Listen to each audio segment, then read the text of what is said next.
It is with great pleasure that today on Cinema Confidential we welcome actress Maeve Quinlan.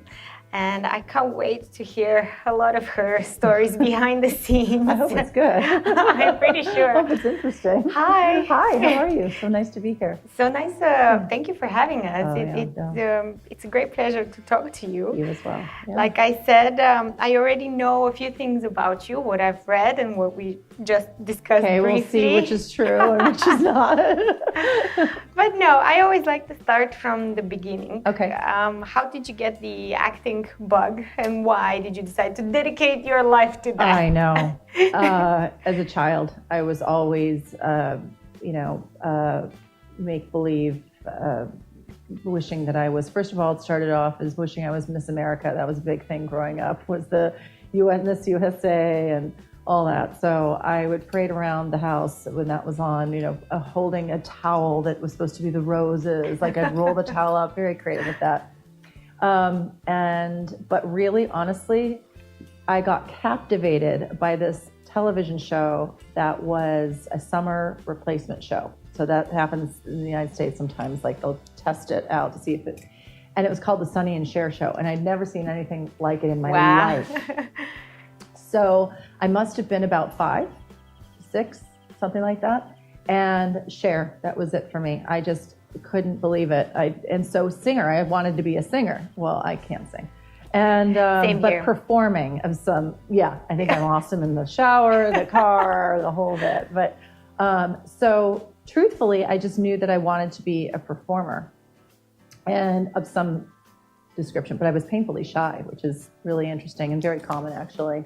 And but I would say Cher was the inspiration. And one of the things was then as I say, I was shy, and we were in it was 8th grade, so I was about 12, I'd say. And everybody in our Catholic school, the grade was about 60 people, and they made sure that there were 60 parts, so that everybody had something, right? And so you're going to get in it anyway. Well, there was a part of the evil triplet, to 3 sisters, and I wanted to do that with my 2 friends because then I'd feel comfortable. And it's going to sound like I'm bragging, but I'm not. I was 12 years old, so what's much to brag about my acting thing? But I got the lead, and I was furious because now I had to do it.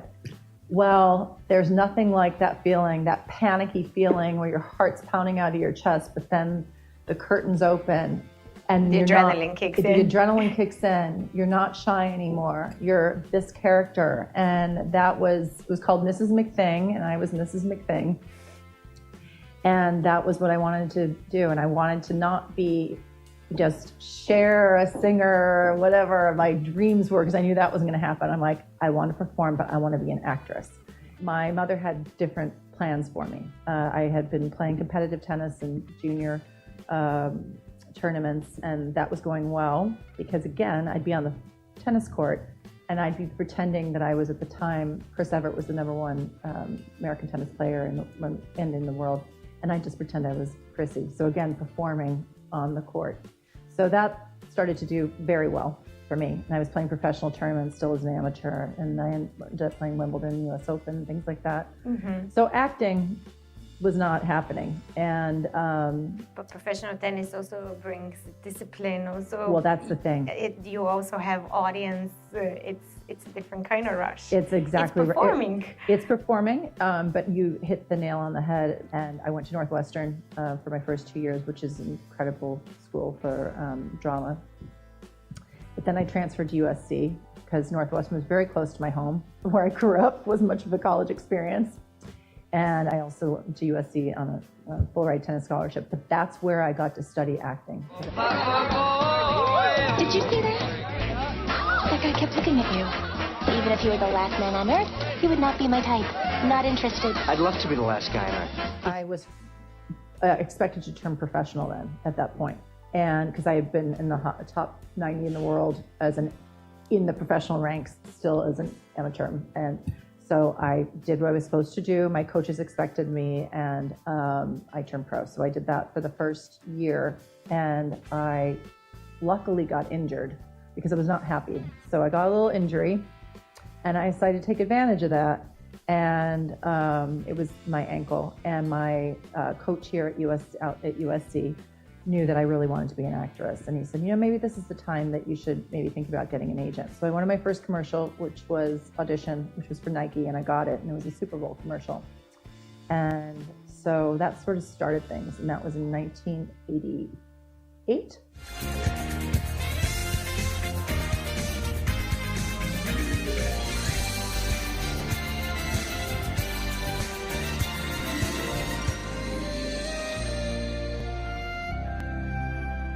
And my first acting role was on a soap opera called General Hospital, and I had just one day on that, which then led into The Bold and the Beautiful.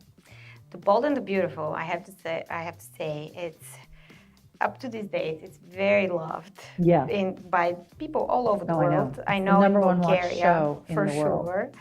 How did that change your career? Because after that, you became recognizable. That was a game changer for me. And that was also supposed to just be a one-day role, which then recurred into 3 days, which then lasted for almost 12 years. They were very encouraging of you being able to do different things within our production. That's very cool. It is very cool. So I got a show called South of Nowhere, which was a lot like 90210, Beverly Hills 90210, about a family that moves to Los Angeles. And that was a series. It was a little bit of it made a difference. That show really made a difference. It was about my daughter who was coming out. She realized that she was gay, and a mother who was not accepting that. It was ahead of its time, really. I was just going to say, that sounds like a television show that can be done today. Today, yeah. So we did that in 2005 to 2008, won a lot of awards. We were nominated for GLAAD Awards. We were up against major shows, Grey's Anatomy, and who had different storylines, but it was very authentic. Yeah. And then ironically, after that, they rebooted 90210. Yes. And interestingly enough, they had a little bit of the same storylines as our show, but I think they definitely knew me from South. So then they brought me over, and I recurred on that as one of the moms. These classic autopsy teaching slides. Why is Jameson faking an autopsy? Cover up their malpractice. Basically, we were talking about a virus. The MRI has a virus. A computer virus? Well, it's a new type of virus.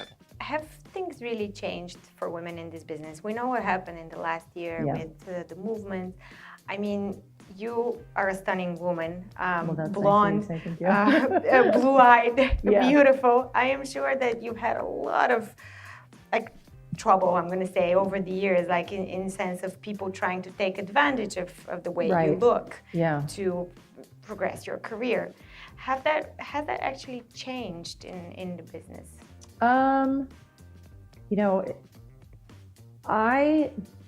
I don't know if it's changed now. I hope it's changed. I hope this definitely has made it have to change. But it's been going on since, old Hollywood and well before that, the casting couch, the whatever you might, it was always part of the business. It's funny, it's not funny, but I had a manager once say to me, if you would just play the game more, your career would be in a whole different place. So I grew up with a very strict Irish Catholic mother and very strict Irish Catholic father. I escaped it, but it hurt my career. His mother and you took our baby. This is crazy. And you split your time a lot between Chicago and LA these days.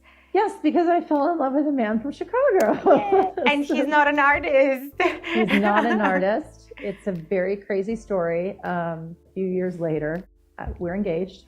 Congratulations. So I'm marrying a man who bought my childhood house, which is weird. It's really weird. They didn't buy it from us. There were owners in between.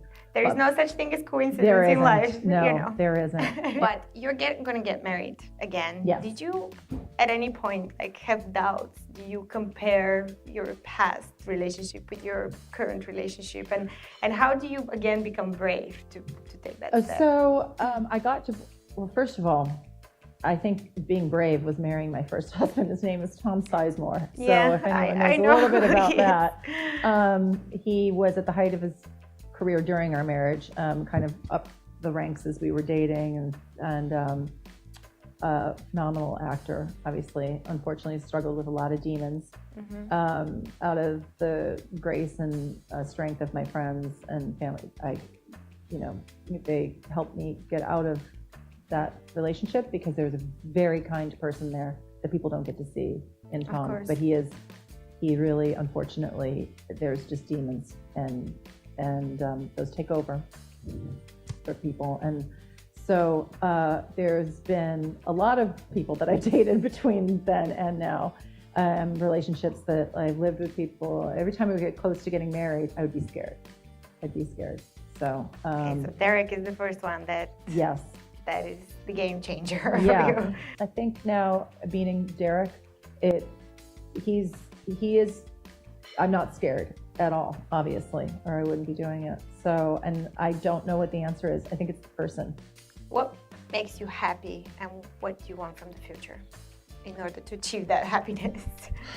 What makes me happy? I think what makes me happy is I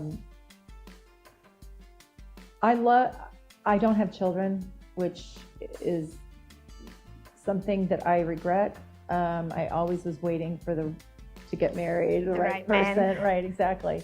And now I realize that was meant to be, because now I will be having 3 wonderful children and stepsons, I should say, and we wouldn't have been able to make it work had I had children here. This just obviously wouldn't be the case.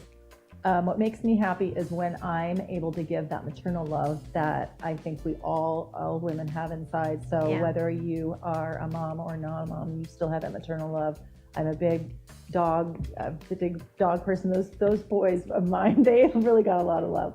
What makes me happy is giving that love to my friends, giving that love to my fiance, giving that love to my 95-year-old mom that I'm trying to. That really makes me happy. But what completes me and makes me happiest is when I can perform and get on stage, get in front of the camera, do what it was that I, when I was a little girl and saw that Cher. Strange woman Cher, like, woo, and doing all that kind of stuff.